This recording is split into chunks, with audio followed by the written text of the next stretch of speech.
চৰম সংকটত মোদী চৰকাৰ, দুৰ্ঘোৰ বিপদত বিজেপি। এটাৰ পাছত আনটো কেলেংকাৰীয়ে জোকাৰিছে বিজেপি চৰকাৰক। 50 দিনত পোহৰলৈ আহিল 5টা ঘটনা।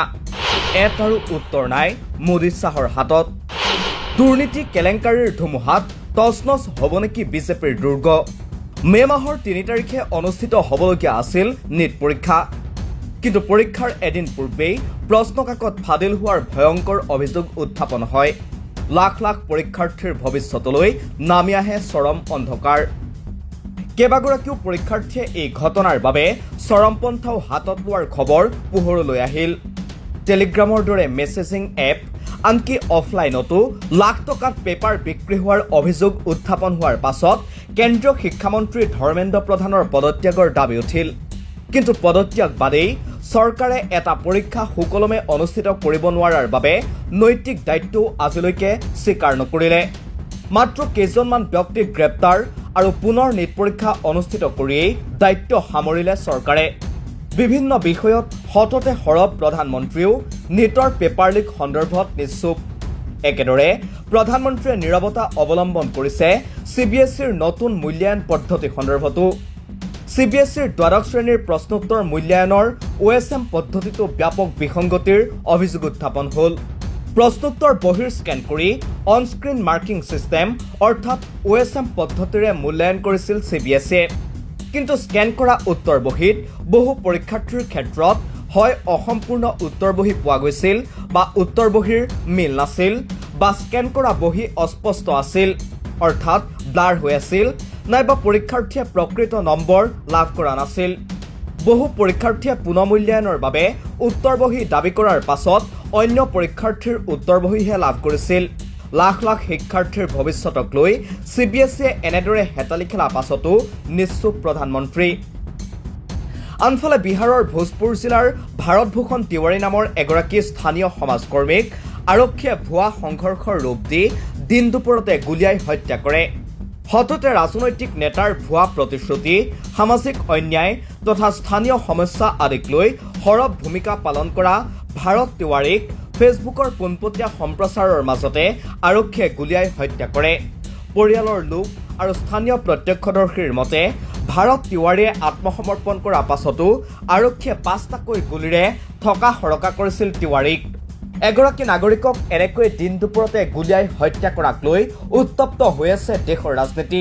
তাৰ পাছতো মুখেৰে এষাৰ মাত ওলোৱা নাই প্ৰধানমন্ত্ৰী আৰু গৃহমন্ত্ৰী অমিত শ্বাহৰ। মধ্যপ্ৰদেশৰ মুখ্যমন্ত্ৰী আৰু তেওঁৰ পৰিয়ালে অবাধে ভূমি ক্ৰয় কৰাক লৈও তোলপাৰ লাগিছে ৰাজনীতিত। 2020 চনৰ আগলৈকে 82 একৰ ভূমিৰ গৰাকী হৈ থকা মোহন যাদৱৰ পৰিয়ালে 2021 চনৰ পৰা 2023 চনৰ ভিতৰত ক্ৰয় কৰে 167 একৰ ভূমি। এই সময়ছোৱাত মধ্যপ্ৰদেশ চৰকাৰৰ মন্ত্ৰী আছিল মোহন যাদৱ, অৰ্থাৎ মন্ত্ৰী হৈয়ে দুগুণতকৈও অধিক ভূমিৰ অধিকাৰী হ'ল। চকুত লগা ধৰণে মুখ্যমন্ত্ৰী হৈয়ে মন্ত্ৰিত্বৰ কালকো চেৰ পেলাই পুনৰ দুগুণ ভূমিৰ অধিকাৰী হয়।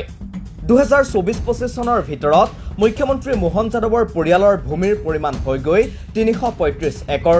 চৰকাৰী ভিতৰুৱা তথ্য ব্যৱহাৰ কৰি মাষ্টাৰ প্লেন ৰাজহুৱা হোৱাৰ আগতেই হাইৱেৰ কাষৰ মাটি ক্ৰয় কৰিছিল মোহন যাদৱৰ পৰিয়ালে, যাতে হাইৱেৰ বাবে সেই মাটিৰ মূল্য বৃদ্ধি পায়। চৰকাৰী যন্ত্ৰৰ অপব্যৱহাৰ আৰু অবাধ ভূমি ক্ৰয়ৰ অভিযোগৰ পাছতো বিজেপি দলৰ মুখ্যমন্ত্ৰীগৰাকীৰ বিৰুদ্ধে এটাও শব্দ উচ্চাৰণ কৰা নাই নৰেন্দ্ৰ মোদীয়ে। সকলোতকৈ আচৰিত কথাটো হৈছে ৰাম মন্দিৰৰ চান্দা চুৰিক লৈ নিশ্চুপ নৰেন্দ্ৰ মোদী। হিন্দুত্বৰ নামত ভোট খোজা মোদী চান্দা চুৰিক লৈ নিৰ্বিকাৰ। অযোধ্যাত ৰাম মন্দিৰ নিৰ্মাণক কৃতিত্ব হিচাপে দেখুৱাই হিন্দু ভোটাৰৰ মাজত সোমাইছিল বিজেপি। আনকি নিৰ্বাচনত ইয়াক ইছ্যু হিচাপেও ব্যৱহাৰ কৰি আহিছে বিজেপিয়ে। সেই ৰাম মন্দিৰৰ দানপাত্ৰত ভক্তই চান্দা বা দক্ষিণা হিচাপে দান কৰি অহা ধন সৰলকি কৰাৰ চাঞ্চল্যকৰ অভিযোগে জোকাৰণি তুলিছে সমগ্ৰ দেশত। এই ঘটনাৰ তদন্ত কৰিবলৈ গঠন কৰা SITয়ে কেইবাগৰাকীও ব্যক্তিক গ্ৰেপ্তাৰ কৰিছে, বহুতকে সোধপোছ কৰিছে। ধৃত ব্যক্তিৰ ঘৰৰ পৰা উদ্ধাৰ কৰা হৈছে লাখে লাখে টকা। কিন্তু বিৰোধীৰ অভিযোগ, এই ঘটনাৰ মাষ্টাৰ মাইণ্ড এতিয়াও জালত পৰা নাই। ক্ষমতাশালী ব্যক্তিৰ আশীৰ্বাদ অবিহনে সংঘটিত হোৱা নাই এই লুটপাট। চৰকাৰে মূল অভিযুক্তক ৰক্ষণাবেক্ষণ দিছে বুলিও সৰব চৰ্চা চলিছে।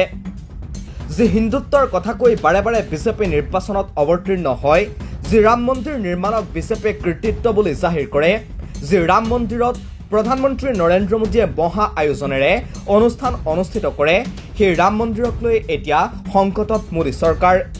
এটাৰ পাছত আনটো মহাসংকটে ঘেৰি ধৰা মোদী চৰকাৰৰ বাবে এয়া কোনো কাৰণতে শুভ লক্ষণ হ'ব নোৱাৰে, যাৰ বাবে চৰ্চা চলিছে। এনে দুৰ্নীতি কেলেংকাৰীৰ ধুমুহাতেই তছনছ হ'ব নেকি বিজেপিৰ দুৰ্গ?